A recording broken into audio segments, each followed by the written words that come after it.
pancreatic cancer is among the most aggressive forms of human cancer with a very high mortality rate. It represents the fourth leading cause of cancer death in the United States, with an annual mortality of 32,000 dead. With a 5-year survival rate of only 3%, and average survival less than 6 months, diagnosis of pancreatic cancer carries one of the poorest prognoses. It's one of the worst things a doctor ever has to tell a patient. The only FDA-approved therapies for it, gemcitabine or erlotinib, produce objective responses in less than 10% of patients, while causing severe side effects in the majority. There's a desperate need for new options.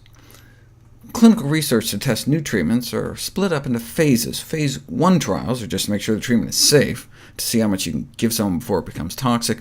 Curcumin, the natural yellow pigment in the spice turmeric, has passed a number of those.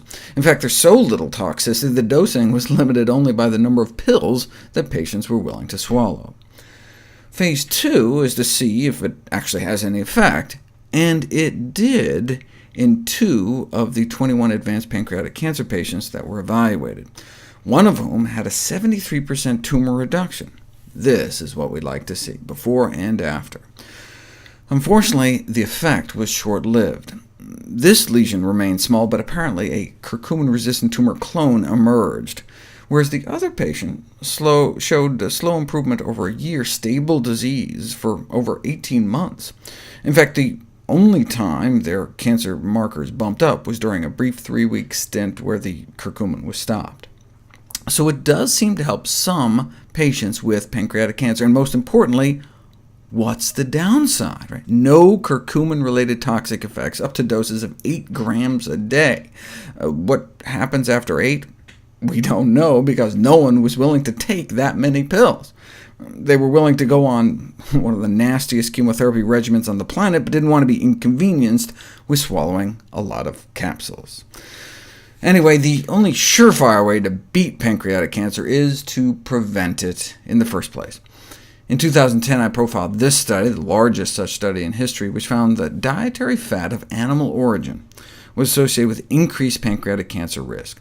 But which animal fat is the worst?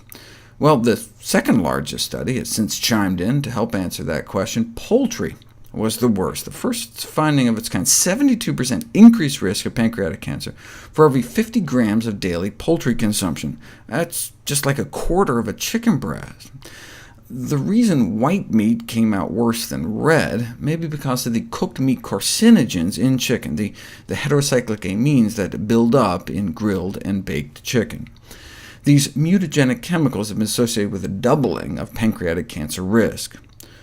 Other recent studies include one out of San Francisco implicating the standard American diet, and one out of Italy. High consumption of meat and other animal products, as well as refined carbs, was associated with pancreatic cancer risk, whereas a diet rich in fruit and vegetables appeared to lower risk.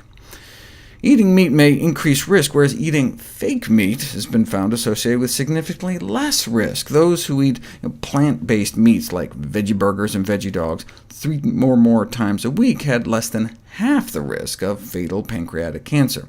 Legumes and dried fruit were found to be similarly protective.